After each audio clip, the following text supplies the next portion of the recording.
Welcome to this project-based Langchain course. This is the perfect Langchain crash course if you're interested in building a real-world application with Langchain.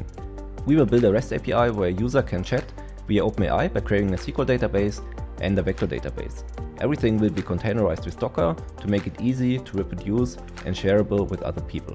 So as you can see, this is more of an intermediate project which covers a lot of different topics and technology. Not only Langchain, but also OpenAI Functions, SQL databases, vector databases, FastAPI and Docker. But you don't need to be an expert in any of these topics to follow along. So this video is perfect for you if you want to learn Langchain in a project-based way.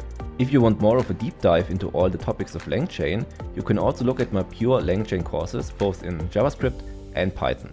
Okay, great. But before we start with coding, we will take a look at the project architecture first. So I'm here at GitHub. As you can see, this is my project, Langchain Intermediate project. And what we're going to build is we will build an OpenAI chatbot for a fictional restaurant. At the end, we will be able to make requests as a user to a FastAPI server, and we will use the conversation endpoint to make requests via OpenAI. And behind this, there will be OpenAI functions, and these functions will then query the database, create a new review, or create an order. And we also have some kind of FAQs about our restaurant, like the ingredients of our food. All these informations will be stored in the vector database. So we have multiple databases, we have a FastAPI server, and everything will be living inside a Docker container. I'm here in PyCharm, and as you can see, I've got multiple folders and files.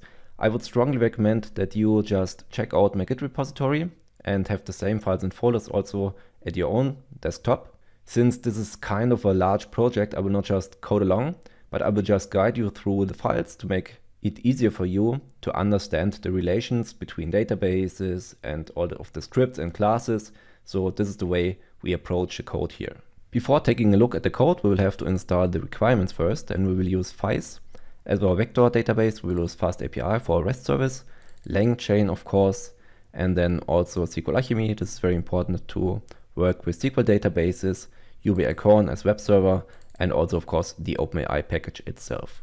This will be done with pip install -r requirements.txt, and this will install the dependencies.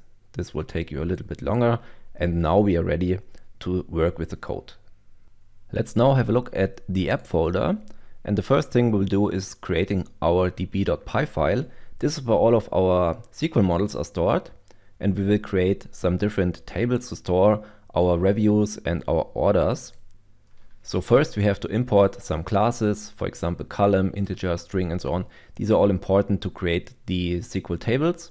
Then we need some functions, for example declarative base, there to create a base class for our tables, and we will just call these function here to create a base class, and these base class will be used to inherit from, and then we will create our first table. The first table will be pizza, and the table name will be pizzas. So we wrap our SQL table with a custom class name. So this is the table in the SQL database, and this is the class we always refer to. So we call the table pizzas, and this table gets an ID. ID is always important because we need always a primary key in a SQL table. So the ID is the primary key. Then we also provide the pizza with a name, for example, Pizza Hawaii. Then we need a price. And we also want to know how many times the pizza was ordered. So we will create a relationship with a table that does not exist yet. This will be the order table. And this backpopulates property is important to create the actual relation with another property in another table. Then we also have a method here to JSON, which makes it easier for us to create a JSON object, since in a REST API we will send data around in JSON format. So now we can create our second table, the order table, and we just call it orders. Again, we will create an ID, which will be an integer, and here it is again the primary key. And then we also have got a foreign key, and this foreign key is the primary key from the pizzas table. So without these keys, these tables don't have a relationship. But we again, to finish our relationship, we need to set the relationship property here, and these columns are now connected with the backpopulates property. So this and this connect these columns. And again, we will also provide a toJSON method, which will allow us to convert the pizza object to JSON. Okay, one last table, and this will be the review table. Again, we will call it in some kind of similar way. The table name is reviews. Again, it gets a primary key, again an integer, and the review is just a column with a string. So nothing special. It is not connected with the pizza itself. This is just an independent table. Again, it has a JSON to JSON method to make it easier to convert the database object to a convertible JSON object. So now we can create the database itself with the create engine function.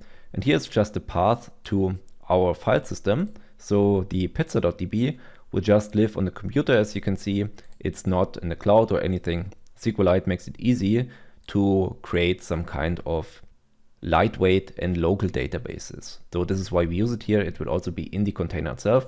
For a real production level service, I would recommend that you use a Postgres server, but this is kind of an easy project, so I keep it with SQLite.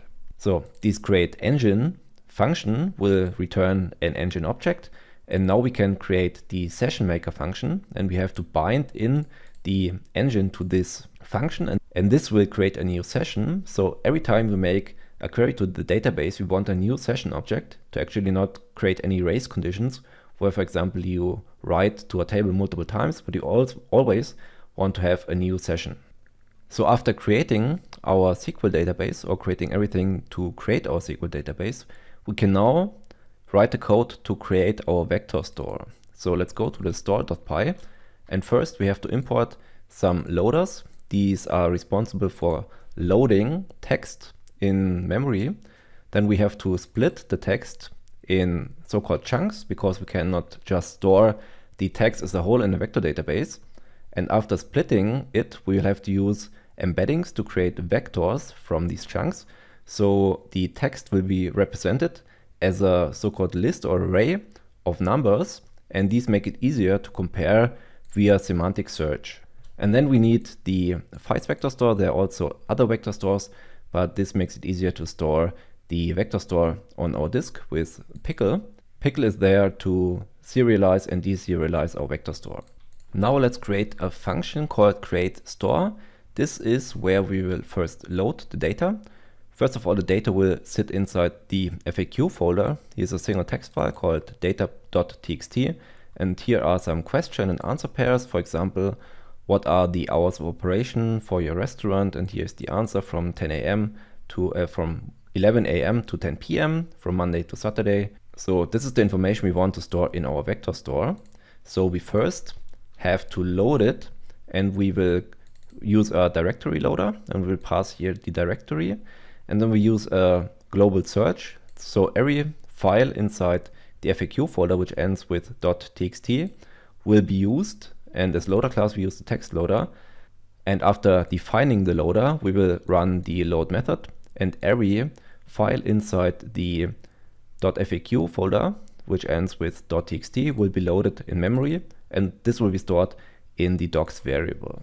So now we've got the docs, but we have to now split it into chunks, and this can be done with different kind of functions. We use the recursive character text splitter to split the documents in multiple chunks, and we define a chunk size of 200 and also a chunk overlap. So the words overlap with 50 tokens, and this will be the text splitter. First we have to define it, and then we run the split documents method on the docs, which are stored inside the docs variable.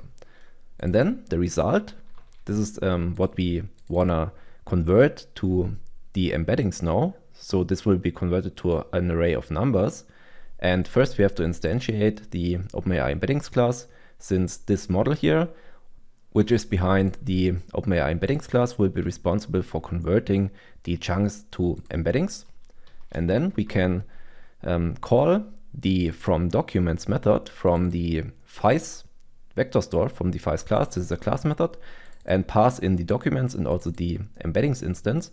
And this will create our vector store. And after creating our vector store, we can just open it with Pickle and then dump it on the file system, and we just call it vectorstore.pkl. Loading the vector store again is easier, so we just open it again, and then we use pickle.load to load it inside memory, and then we just return it here from the getVectorStore function. After creating the logic for our SQL database and also for our vector store, we can now create the logic to actually talk to OpenAI and create a unique interface for our chatbot. So we have a prompts.py where everything is set up to give the bot some kind of identity. So inside these prompts.py, we have to import first from Langchain a prompt template. This is responsible to give the bot some kind of identity, and we have to create some kind of string here. And as you can see here, there we have some kind of introduction. You are an experienced and highly knowledgeable concierge for our upscale restaurant. So this is the identity of our bot, and we also pass the model some examples. This is called few-shot learning. And as you can see here, for example, what are your operating hours? And then this is the response. This also sets the tone for the response and so on.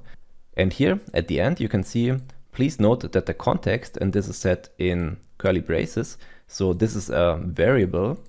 This variable context will contain the context, and context is normally the output from the vector database. So this system message is responsible for our vector database. So what we're going to do now is we will create another template from this template, just a system message. And here we use the system message as variable, and we also use the context as variable. And then we also use the customer question, which will be passed here. So we've got 3 variables. And then we say here the LLM should give the response. So 3 variables. And then we use these variables and we create a prompt template, and we pass in the template, the QA template with these variables. And we set the input variables to system message, context, and question. So this has to match this, and this has to match this, and so on. And we store the actual prompt template here in this QA prompt variable. Okay, now we've got the prompt, we've got the vector store, and we've got the SQL database logic. So now we can create the function logic to actually work with these kind of databases.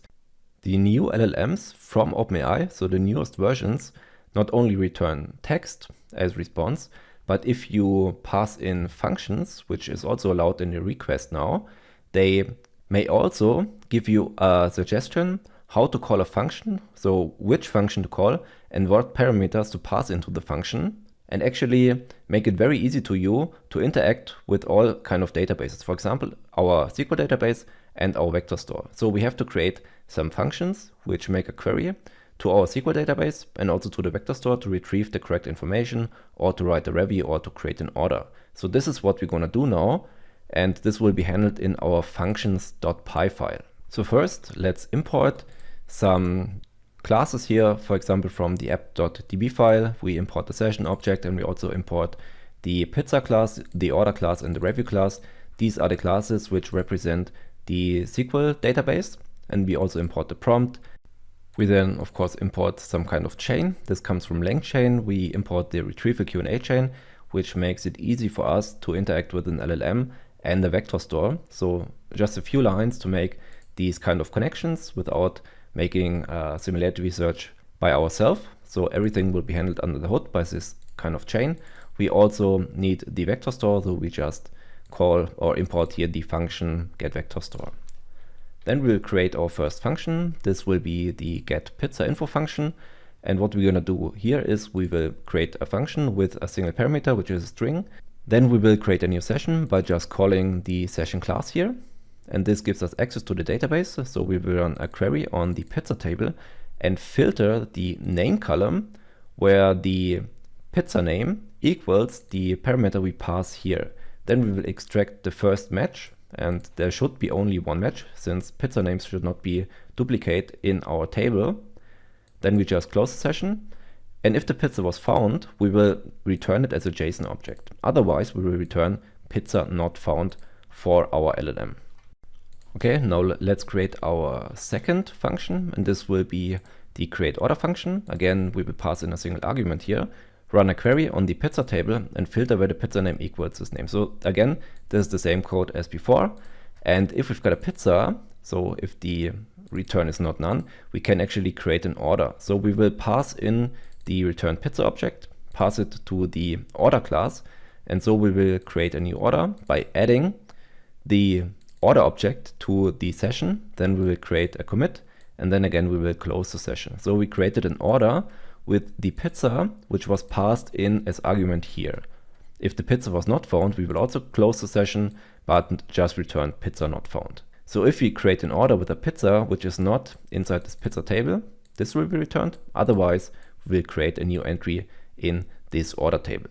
We also want to create reviews. So we again create a function called createReview, pass in a single argument here, which is just the review text. We will create a new session, create a new review object here with the review text.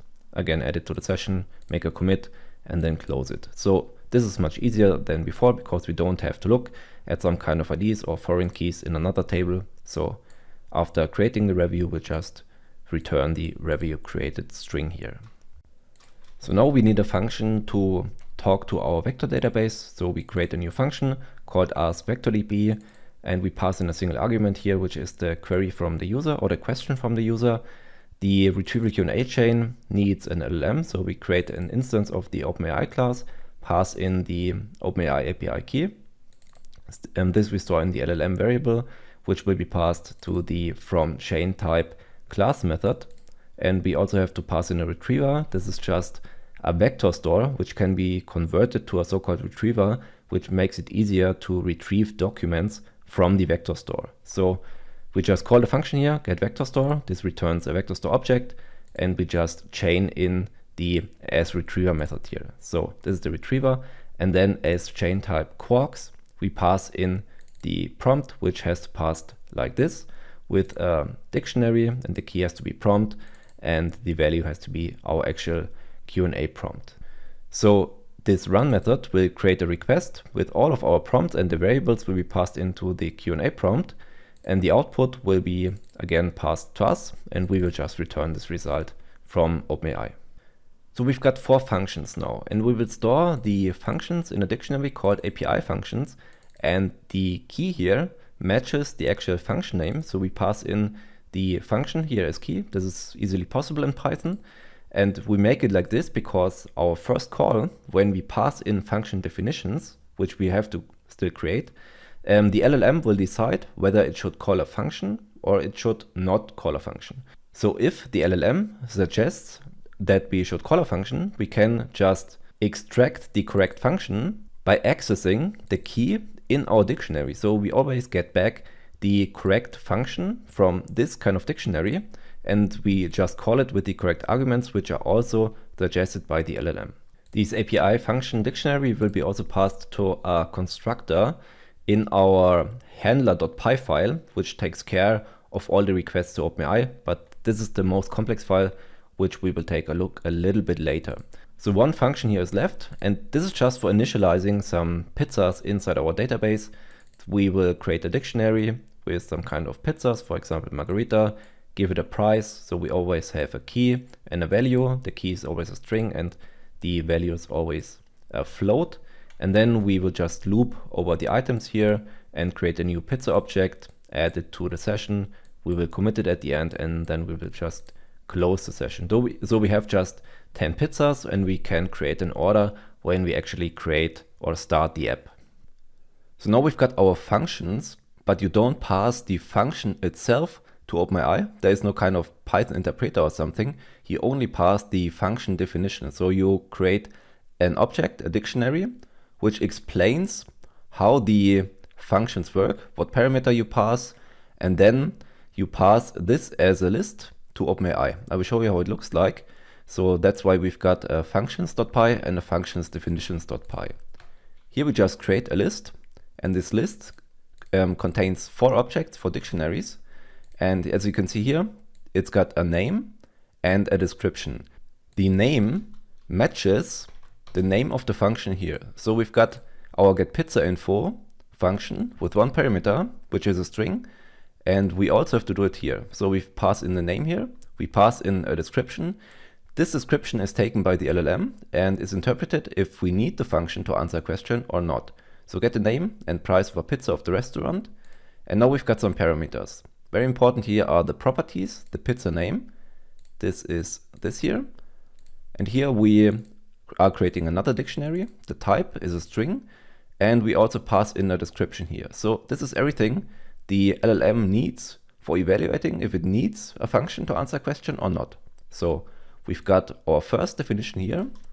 Then we create another one for creating an order. Again, here we've got a description and the properties, the type of the property, and also if the argument is required. This is done for all of our functions. Here's the create review function, and there is the ask VectorDB function. So we've got 4 function and 4 function definitions. So now we can bring everything together which we defined in our functions and function definitions and make a call to the LLM, the OpenAI, and we do this in the handler.py. Here we create a class. We first import some modules like OpenAI, JSON, and OS because we need this to actually work with the request. So now we create a new class. We call it OpenAI Handler.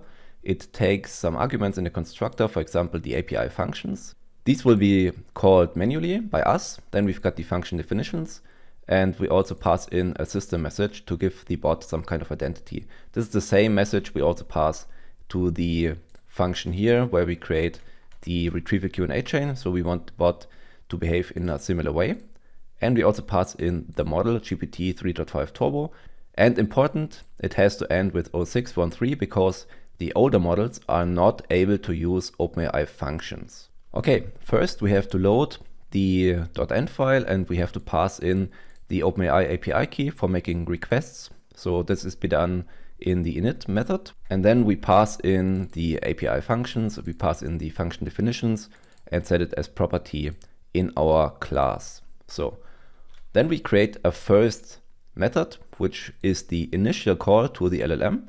We pass in a single string. This is the query from the user. And here we create a request to OpenAI. We pass in the model itself, and then we pass in a message list with the role, first called system, and there we pass in our system message, and then we pass in the query from the user. And again, very important here, we pass the functions to the LLM. So now with these parameter here, with the functions parameter, the LLM will now decide whether to call a function or not to call a function, or to propose to call a function. So we pass in the function definitions, very important again, not the API function itself. We pass in the definitions to OpenAI. Then we get a response. This can either be the content created from the LLM, or it can be a suggestion which function to call. So this response is a complex object and we don't need all of the information here. So we extract the relevant stuff, which is just the message, and then we just return it from this method. So this is the first initial call to OpenAI. After doing this, we create another function and we pass in the message here. This is also an object, and the object can have a function called dictionary, and it only has got this function called dictionary if the LLM decides that we need a function call to actually resolve the question from the user. Otherwise, it will not have this. So we ask if it has this kind of dictionary. This function call dictionary is another dictionary and has got some values we have to extract. So we want to extract the function name. This is the name the LLM suggests us to call. So this is the function name we want to call. And we also want to get the function arguments from the LLM, and we pass it here with JSON loads. So we get a dictionary. This is just a JSON object, and this is the dictionary. And then we take the function name, and since the API function is a dictionary too, we have the get method, and we can extract the correct function by getting the key of our function. So if the LLM decides we want to create a review, we would get the function name create review here, and then we extract it by the key itself. So we get back the function. So this is here the dictionary. If we have a create review, then the value is the create review function. Okay, after getting the correct function, we of course want to call it. And first we check if the function actually exists, because this can of course also be none. And then we call the function and we pass in the function arguments as quarks here, and then we convert the result to a string, and we return from this function the function name and also the result of the actual function call. Otherwise, we will just return a tuple of none and none. So this is the second method. After the first initial call to the LLM, we pass in the information here, and then we will create a final message, the final response, and we call it send response. We also pass in the query, which is the same query as here. And now what we're gonna do is we will call the send message method here, pass in the query just from here to here, and then we retrieve the message. And then we pass in the message to the self-process function call method, and then we get a function name and a result. So again, this can be the actual function name and the result from the function call. Otherwise, it can be also none and none. So now we check if we've got some results here. So if it's not none and none, and if it's not none and none, we also want to make an additional request to OpenAI. And here we have to pass in the system message again. We have to pass in the query, and we also have to pass in the message. And in addition to this, we have to pass in a dictionary with a role called function and a name. And the name is the function name, and the content is the result of the function we called here. So if it's not none and none, we actually pass the result and the function name to OpenAI, and this will create as a second and final response. So this we want to return, and if we have a none and none here, we just want to return the content of the message. So to summarize, we make an initial call to the LLM, and if the LLM decides that we need a function to answer our question, then we will pass the output from the LLM to the function, and the output from the function again to the LLM. And this will create now a final response from OpenAI. So now we've created all of our business logic, how to actually work with OpenAI, and we can create our REST service. And first we need to create some kind of models to guarantee that we only pass in the correct content to the endpoint. And to do this, we need some kind of models. So we import the base model from Pydantic, and then we create our first class, which inherits from the base model. And this is the message class, which has a role and a content. This is the way OpenAI expects the request to the API endpoint. And then we will create a conversation. And the conversation is just a list of messages. And then finally, we've got a complete interaction. And this is the conversation. And this is also a new question from a user. So we've got always a complete conversation. So we've got the history and we've got the new question from the user. This is the way our conversation endpoint interface then looks like. Okay, after creating the models, we can create our FastAPI endpoints and actually use the logic of the handler.py, for example. So first we import all of our functions and classes we need in the app itself. Then we create an app instance by instantiating the FastAPI class. We create an instance of the OpenAI handler, call it handler, and we pass in the API functions, and we pass in the function definitions, and we also pass in the system message from the prompt. So now we create an lifecycle hook. So this lifecycle hook on startup will every time be called before the actual app starts. So what we're going to do is we create a connection to the database. We will first create the pizzas, and then we will look at the path here if we've got a vector store.pkl. So if we created a vector store already, and if not, we want to call the create store function to create a vector store from our data.txt file. Then we will create another lifecycle hook. So if we shut down the app, we just want to remove the pizzadb.db. So we've got a fresh database every time we start our app. This is good for development. Otherwise, we would create the pizzas multiple times, and this is not what we want, especially not if we do it like this. So now we create our first endpoint, and this is the most important endpoint, the conversation endpoint. Here we pass in our model. This is the interaction model, which we created here. So we always need a conversation, which is a list of messages, and we need a query here.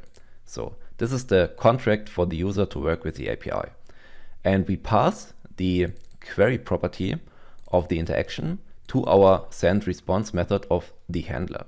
So this handler will now create a request to OpenAI and decide whether it should use a function or not. It will take the correct function from the function dictionary, pass the output eventually, and then we get a final response. and we just return the response here from the endpoint. We will also create 2 additional endpoints to get all of our reviews. We will just query all of the reviews in the review table, and then we will also do the same for the order table to actually see if OpenAI was able to create a new review if we ask to do so. And this is just some kind of helper endpoints here. Okay, now we only have to run the app. This is done in the main.py, and there we import ubicorn and also the app object from the app file. And we try to get the port from an environment file and set it a default to 5566. And then we just run ubicorn run. The host has to be 0000 because otherwise in Docker it will not work. And then we also pass in the port. So now we could run our app, but we actually want to do it in Docker. So we go to the Docker file, and we first have to use a base image, for example, Python 3.10 slim. So a very small package here with some Python base libraries. And there we create a working directory for our application. And then we just copy all of our files. So we copy the current working directory to app. Then we install all of our requirements we've got in our requirements.txt. We expose the 5566 port in this application. And then we run Python main.py, which will actually now run our web server. And this should be enough to actually create a Docker image and run it here just with Docker run. If you're not familiar with Docker, I also created a little helper function called build.py, where you can just import first the subprocess module, and this allows you to actually call the Docker CLI, and then you can first load the environment variables and then just call subprocess run, and we will just run the docker build command here and create our app with a tag of AI app and make it on the current directory. So this will create a Docker image, and then we just want to run our image after creating it with, we can do it manually, but we also have got the run.py. So let's look at the run.py. Again, we import the subprocess module. So now we can just call the run method from the subprocess library, and we pass in Docker run. We pass in multiple environment variables. For example, the port is now 5567. We pass in the OpenAI API key as environment variable, and this is what we get from our current environment. And now we also pass in the port, which is 5567. This is the container port and this is the host port. And then we just tell what kind of application or what kind of image we want to run. We called it AI app in our build file. So we have to call it AI app in our run file. And this will allow us to create and run the Docker image just by running python build.py and python run.py.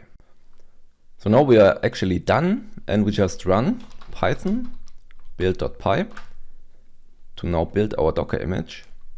And this will now pull all of our dependencies from Docker Hub, and now we will install the dependencies inside the image.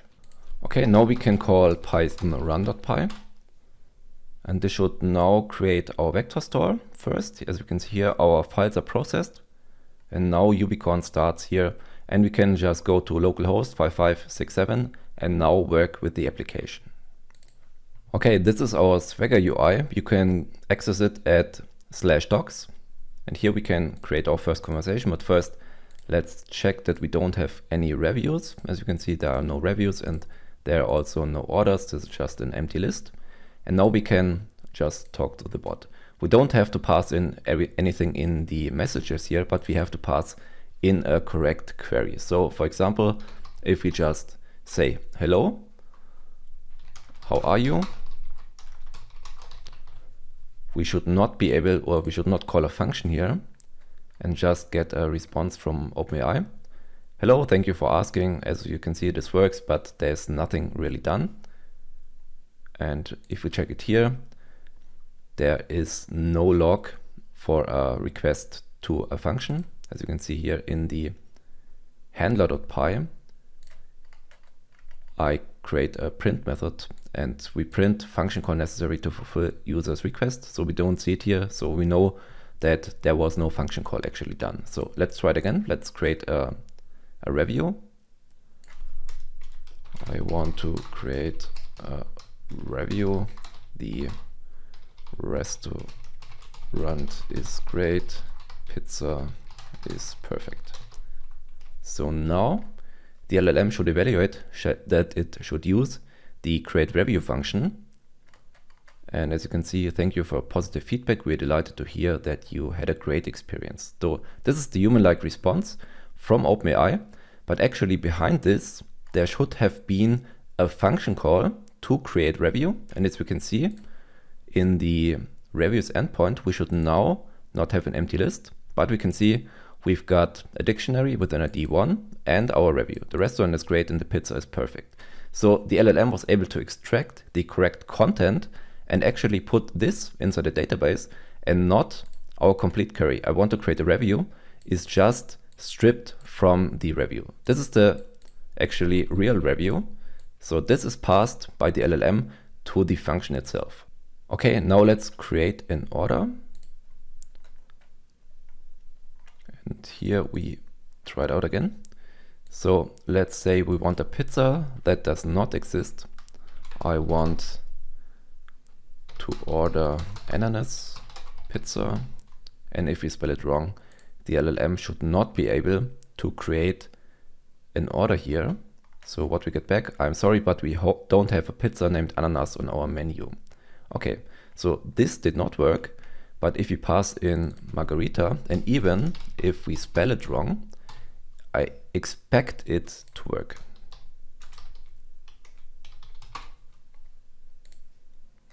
So let's try it again. And as you can see now, thank you for order. Our margarita pizza is a classic choice. So very nice. And now we should be able to see a review. To be honest, I'm not 100% sure if that worked. But yeah, it worked. We got an ID and we've got our pizza ID here. So this is the pizza margarita ID. Okay, this also works. Now let's try to make a request to our vector database. And let's see, I want to eat at 12 p.m. Is the restaurant open then? So here we can see, yes, the restaurant is open at 12 p.m. However, please note that this applies specifically to Sundays. Our opening hours on other days of the week are from 10 a.m. to 10 p.m. If we take a look at our data.txt, we can see that this is actually correct. And we got the correct context back from our vector store. And as we can see, normally it opens at 11 a.m. and on Sunday at 12 p.m. and closes on 9 p.m. I think this is perfectly valid. And as you can see, our application works fine and as intended. And I would really like to know what you think about this project and also about the approach to do it in a REST API. Just let me think what you think about this in the comments. So if you liked the video, feel free to subscribe to my channel and of course, like the video. Thank you very much. Bye bye.